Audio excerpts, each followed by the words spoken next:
किसी गांव में एक ब्राह्मण रहता था। वह बहुत ही विद्वान था। वह अपनी पत्नी के साथ रहता था।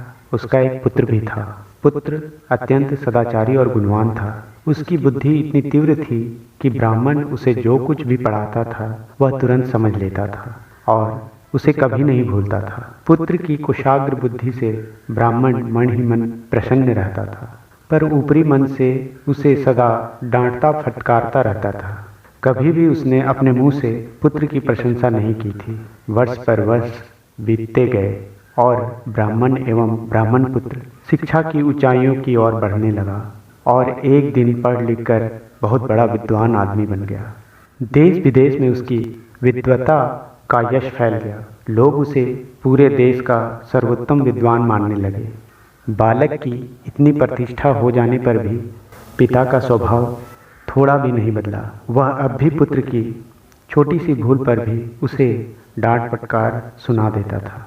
पुत्र पढ़ लिख कर विद्वान बना तो उसका विवाह हो गया। मान सम्मान की तो वह मंजिल तय ही कर चुका था। देश के महान विद्वानों की गणना में सबसे पहले उसी का नाम लिया जाता था। पुत्र अपनी ख्याति से तो प्रसन्न था, पर उसे इस बात का बड़ा दुख था कि उसके पिता कभी भी उसकी प्रशंसा कभी नहीं करते। यह बात तो उसे बुरी लगती थी। वह सोचता, चलो पिताजी मेरी प्रशंसा नहीं करते तो ना सही, पर बात बेबात डांट कर झिड़क देते हैं, यह अच्छी बात नहीं। इसी क्रम में एक दिन किसी बात पर पुत्र की पत्नी के सामने उसे भला बुरा कह डाला। पुत्र इससे आहत हो गया। उसने सोचा, पिताजी को मेरे सम्मान और यश से जलन होती है। सोचते विचारते उसने अपने पिता की हत्या करने का निर्णय कर लिया। ना रहेगा बांस ना बजेगी बांसुरी। अश्विन मास की शरद पूर्णिमा की रात थी। चंद्रमा पूरे आकाश में विराजमान था और उसकी शीतलता सौंदर्यमय चांदनी धरती पर फैली हुई थी। आधी रात बीती तो ब्राह्मण पुत्र उठा और तलवार लेकर पिता की हत्या करने के लिए उनके कमरे की ओर चल पड़ा। वह वहां पहुंचा तो ज्ञात हुआ कि माता पिता अभी जग रहे हैं और उनमें परस्पर वार्तालाप हो रहा है। वह चुपचाप दरवाजे से कान लगाकर उनकी बातें सुनने लगा। माँ कह रही थी, देखो आज चंद्रमा कितना प्यारा लग रहा है। उसका प्रकाश चारों ओर फैलकर अमृत वर्षा कर रहा है। बताओ तो इस चंद्रमा की उज्जवल कीर्ति की कोई समानता कर सकता है? पिता बोला, क्यों नहीं, तुम अपने पुत्र को ही ले लो। उसकी कीर्ति का प्रकाश चारों ओर फैल रहा है। उसका मधुर व्यवहार सबको अमृत जैसा लगता है। चंद्रमा में तो दाग भी है, पर हमारा पुत्र पूर्ण रूप से परिपूर्ण है। यह सुनकर माँ आश्चर्य से ब्राह्मण का मुंह ताकती रह गई। बोली, फिर तुम उसकी प्रशंसा करने से क्यों कतराते हो? उसे जब तब डांटते क्यों रहते हो? पिता ने मुस्कुराकर कहा, इसलिए कि उसे अपनी विद्वता और सदाचार का अभिमान न हो जाए और उसको किसी की नज़र न लग जाए।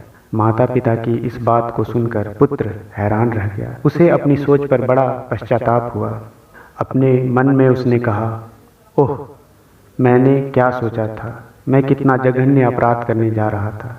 पिता की हत्या, धिक्कार है मुझ पर। ब्राह्मण पुत्र अपने कमरे में वापस लौट आया और बिस्तर पर पड़ा रहा। अपने घृणित विचार के कारण उसको चैन नहीं पड़ रहा था। उसी बेचैनी में वह मंदिर में गया और भगवान की मूर्ति के चरणों में नाक रगड़ने लगा। भगवान से उसने प्रार्थना की, भगवान मेरी बुद्धि एवं विचार को माफ़ कर दो। मैं कितना बड़ा पाप करने जा रहा था। भगवान मुझे वरदान दीजिए कि मैं जीवन भर माता पिता की सेवा करता रहूं। चाहे मैं स्वयं दुखी ही रहूं, पर इन्हें सदा सुखी रखूं। मंदिर में प्रार्थना करके पुत्र घर लौट आया। तब तक सुबह हो चुकी थी। वह सीधा अपने पिता के कमरे में गया। पिता के चरणों में उसने अपना सिर रख दिया। फिर अपने घृणित निर्णय के बारे में अपने अपराध की क्षमा मांगी। पिता ने पुत्र के पछतावे पर उसे बहुत प्यार किया और उसे माफ़ कर दिया। तो देखा दोस्तों, जो दिखता है वो ऐसा होता नहीं। अतः हमें कोई भी कार्य बहुत सोच समझ के और सोच विचार के बाद ही करना चाहिए। दोस्तों, अगर यह कहानी आपको अच्छी लगी हो तो इसे लाइक करें, शेयर करें और मेरे इस चैनल को सब्सक्राइब करें। धन्यवाद।